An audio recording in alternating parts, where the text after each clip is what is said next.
In 2018, when documents leaked claiming gospel legend Shirley Caesar had stolen $2.3 million from her own church, the internet went wild.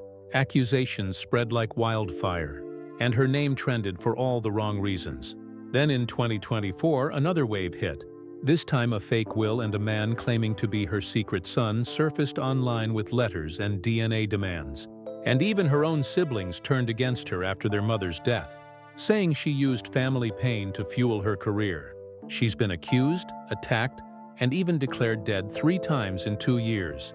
Yet through all of it, she carried a secret that broke her for 31 years. And now at 87, she's finally ready to tell it. Shirley Ann Caesar was born on October 13, 1938 in Durham, North Carolina, the 10th of 13 children in a home filled with struggle, but overflowing with faith and song.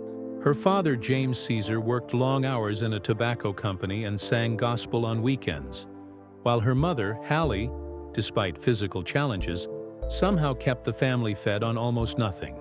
Music was their only luxury, and when Shirley's father suddenly died of a brain seizure when she was just 7, she learned survival through song. With no time to grieve, she began singing in churches to bring in money. And by 10 years old, her powerful voice stunned congregations who could barely see her standing on a box. At 14, she was traveling alone across the South, sleeping in bus stations, living on cherry cokes and hamburgers, and singing for 50 cents a week while preachers made hundreds. Her voice was her lifeline, but her childhood was gone. At 12, when her mother's health failed, Shirley became her caretaker, changing her clothes, helping her walk, and still performing to keep food on the table, caring for her until her death in 1989. Fame never changed her love. She never saw caregiving as a burden, only devotion. By 1956, she enrolled in North Carolina Central University to study business.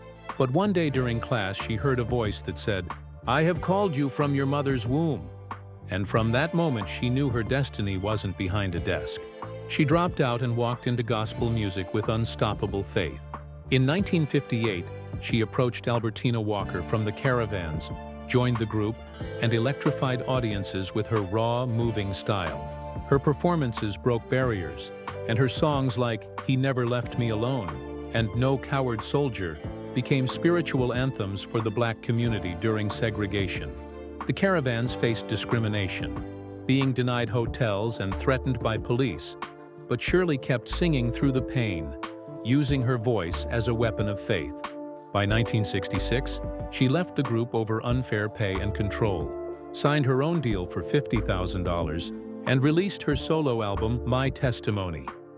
It wasn't a commercial smash, but its honesty shook people to their core. Her voice wasn't pretending, it was testifying. Then came No Charge in 1975, the song that turned gospel into a household sound, telling a mother's story that made the whole world listen. Through the years, Shirley battled the industry's double standards, as men were paid more and women told to quiet their power. Even when she was the main act, she was listed as a guest.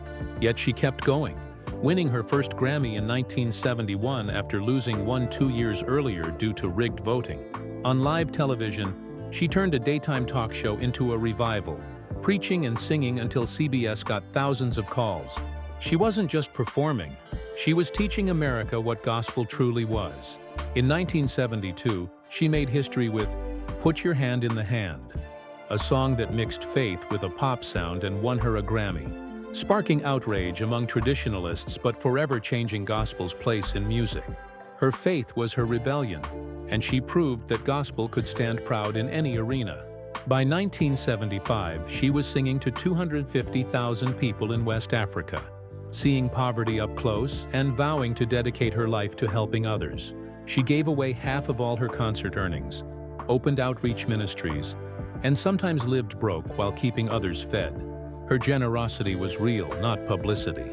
She pushed gospel to new sounds with Message for the People, blending funk and faith, angering purists but inspiring a new generation. Then in 1983, she married Bishop Harold Ivory Williams, her partner in faith and music, leading a church of over 1,500 people together. But even then, the world criticized her choices. She faced rumors of favoritism, sexism, and jealousy, but she kept quiet and let her work speak. When her bus skidded on ice in an accident, she nearly died. But that near-death moment birthed one of her most powerful songs, "Jesus, I Love Calling Your Name." In 1985, when others turned their backs on AIDS victims, Shirley Caesar opened her church doors to them. She preached love when the world preached fear, risking her own reputation and safety to bring compassion to those who had been abandoned. By 1989, her voice was failing, but she stood on the Stellar Awards stage, barely able to speak, and thanked the audience through tears. That was the moment everyone remembered. Not her awards, but her endurance.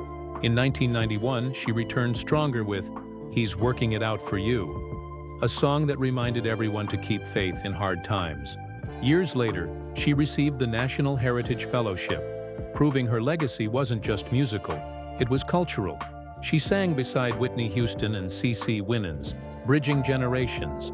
And when the internet turned her "Hold My Mule" sermon into the viral "You Name It" challenge, she laughed it off with grace, showing the world that even memes couldn't dull her spirit. But the attacks kept coming. Rumors of death, fake wills, false theft allegations, and people claiming to be her children haunted her in later years.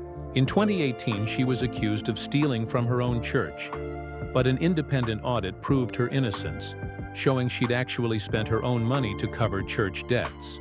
In 2024, a man claiming to be her hidden son demanded DNA tests and inheritance rights, spreading lies that broke her heart. And through every scandal, she responded not with anger, but with peace and prayer. She has been declared dead 3 times, falsely accused, and misjudged. Yet she still preaches every Sunday with fire in her heart. Today, at 87 years old, Shirley Caesar stands as one of the most powerful and enduring figures in gospel history. She's won 11 Grammy Awards, built a legacy worth $16 million, and donated most of it to others. She still lives in her Raleigh home, leads Mount Calvary Word of Faith Church, and mentors new generations of artists like Yolanda Adams and Kirk Franklin, teaching them to value faith over fame. Through pain, betrayal, loss, and lies, Shirley Caesar never lost her voice, her strength, or her mission. Her story is proof that when faith is real, no storm can silence it. So if you were inspired by the incredible life and resilience of Shirley Caesar, make sure to subscribe to Hollywood Bulletin and press the bell icon so you never miss another story of faith, fame, and perseverance that shaped Hollywood and beyond.